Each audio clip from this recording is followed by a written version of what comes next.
दोस्तों, क्या आपके नसों में दर्द, नसों में ब्लॉकेज, खिंचाव या फिर सुन्नपन, झुनझुनी महसूस हो रहा है? क्या सीढ़ियां चढ़ने में, उतरने में, उठने बैठने में परेशानी होती है? थोड़े ही काम करने पर सांस फूल रही है? पैरों में भारीपन महसूस हो रहा है? मसल्स पेन हो रहा है? अगर हाँ, तो आपको घबराने की जरूरत नहीं है। आज मैं आपके लिए एक बेहद ही असरदार घरेलू नुस्खा लेकर आया हूँ, जिससे सिर्फ कुछ ही दिनों में नसों की कमजोरी और ब्लॉकेज में आपको फायदा देखने को मिलेगा। अगर आपकी नसें कमजोर हो रही है तो आपका शरीर आपको कुछ संकेत देने लगता है, जैसे कि हाथ पैर में झुनझुनी या सुनपन हमेशा होते रहना, पैरों में भारीपन महसूस होना, दर्द होना, अचानक चक्कर आना या फिर कमजोरी महसूस होना, ब्लड प्रेशर का अचानक से बढ़ जाना, कम हो जाना, सिर दर्द या माइग्रेन की समस्या, रात को ठीक से नींद ना आना या फिर दिल की धड़कन कभी तेज होना, कभी कम हो जाना। अगर आपके शरीर में इस तरह के लक्षण, सिम्टम्स नजर आते हैं तो आपको डॉक्टर से चेकअप जरूर करवा लेना चाहिए। एक बार जांच करवा लीजिए। चलिए, आपको मैं आज जो रेमेडी बताने वाला हूँ इन सभी रोगों में जबरदस्त काम करता है। आपको घर पर चाय बनाना है। मैं चाय बनाने की रेसिपी बताऊंगा और इस चाय को आपको 15 दिनों तक रोजाना पीना है। इस चाय को आप रेगुलर पियोगे तो आपकी नसों की ब्लॉकेज खत्म होगी, ब्लड सर्कुलेशन नसों में अच्छा हो जाएगा, बेहतर हो जाएगा, हाथ पैरों में झुनझुनी, दर्द, भारीपन जो महसूस होता है वो दूर होगा। इससे आपकी नसें मजबूत होंगी और आपका पूरा शरीर एनर्जी से भर जाएगा। तो चलिए फटाफट जानते हैं इस रेमेडी को तैयार कैसे करना है। दोस्तों, अब तक आपने हमारे चैनल को सब्सक्राइब नहीं किया हो तो प्लीज कर लेना और इस वीडियो को अपनी फैमिली फ्रेंड्स के साथ जरूर शेयर करना। तो कैसे बनाना है इस जादुई नुस्खे को? इस रेमेडी को बनाने के लिए आपको चाहिए साबुत धनिया, कोरिएंडर सीड्स। ये जो धनिया है ये नसों की ब्लॉकेज को खुलता है और ब्लड फ्लो को बेहतर करता है। दूसरी चीज जो लेनी है वह है बड़ी इलायची, इसे काली इलायची भी कहते हैं। बड़ी इलायची ब्लड प्रेशर को कंट्रोल करती है, शरीर को डिटॉक्स करती है और हमारी इम्यूनिटी को बढ़ाती है, ब्लड सर्कुलेशन को बेटर करती है। तीसरी चीज जो हमें लेनी है वह है लौंग। लौंग जो है नसों को मजबूती देती है, ब्लड सर्कुलेशन सुधारती है और शरीर की सूजन को भी ये कम करती है। अगली चीज लेनी है दालचीनी। हड्डियों और मांसपेशियों को मजबूत बनाती है और नसों के दर्द को दूर करती है। दालचीनी high blood pressure, high cholesterol और शुगर वालों के लिए तो ये जबरदस्त औषधि है। चलिए तैयार कैसे करना है जरा ध्यान से देखिए। ज्यादा समय नहीं लूंगा, फटाफट बताऊंगा।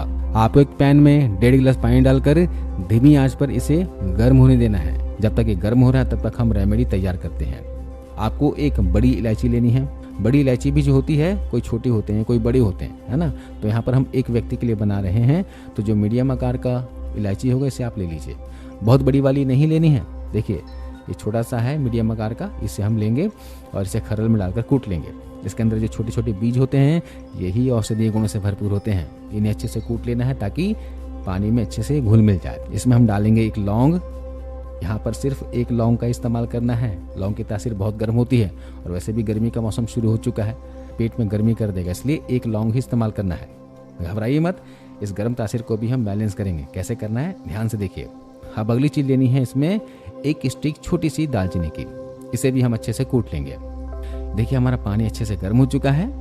इसमें हम डालेंगे 1 चम्मच साबुत धनिया।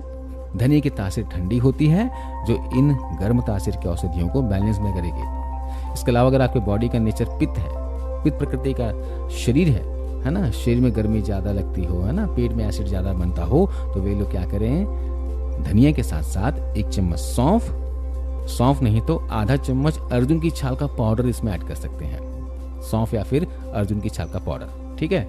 इसे डाल देना है और इन औषधियों को भी इसमें मिला लेना है और इसे आराम से धीमी आंच में पकने देना है। इसे ढककर भी आराम से इसे पका सकते हैं। 7 से 8 मिनट लगेगा इसे पकने में। जब ये पानी 1.5 गिलास से 1 गिलास तक रह जाए तब तक इसे पकाना है। देखिए पानी अच्छे से उबल चुका है, हमारा 1 गिलास पानी बचा हुआ है। इसे हम गुनगुना होने के लिए छोड़ देंगे। पीने के लायक हो तो हम इसे गिलास में या फिर कप में निकाल लेंगे। देखिए हमारा चाय बनकर तैयार हो गया। सिर्फ इतना सा काम करना है, इस तरह से चाय बना लेना है और सुबह नाश्ता करने के 1 घंटे के बाद या नाश्ता करने के आधे घंटे 1 घंटे पहले आपको इस चाय को आराम से सिप करके पी लेना है। अगर आपको कड़वा लगे, मिठास चाहते हो तो इसमें शहद ऐड कर लेना, लेकिन डायबिटिक लोग शहद का इस्तेमाल ना करें।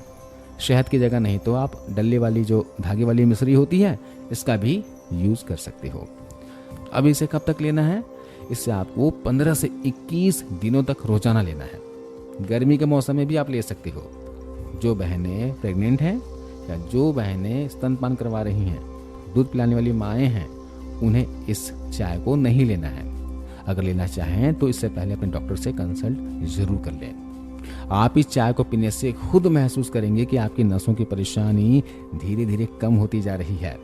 इसे लेने से नसों की ब्लॉकेज खत्म होगी, ब्लड सर्कुलेशन आपका बेहतर होगा, हाथ पैरों में झुंझुनी, सुनपन, नमनेस की समस्या दूर हो जाएगी, पैरों में दर्द है, भारीपन महसूस हो रहा है, इस तरह की दिक्कतों में बहुत फायदा करता है। इसे लेने से नसें मजबूत होंगी और आपका पूरा शरीर एनर्जी से भर जाएगा। इसके अलावा मैं आपको एक बोनस टिप देता हूँ। नसों की मजबूती के लिए कुछ पोषक तत्व हैं जो बहुत ही जरूरी होते हैं। तो आपको विटामिन B12 का ध्यान रखना है। यह हमारे तंत्रिका तंत्र यानी नर्वस सिस्टम को मजबूत करता है। इसके लिए अगर आप नॉन वेजिटेरियन हैं तो मछली और अंडा खाइए, नहीं तो आप डेयरी प्रोडक्ट लीजिए, दूध या दूध से बनी चीज़ों का सेवन कीजिए। दूध, दही, मट्ठा, पनीर वगैरह आप रोजाना ले सकते हैं। अगर आप दूध भी नहीं लेते हो तो उसकी जगह आप सोया प्रोडक्ट ले सकते हैं, जैसे सोया मिल्क हो गया, टोफू हो गया, इसका सेवन कीजिए।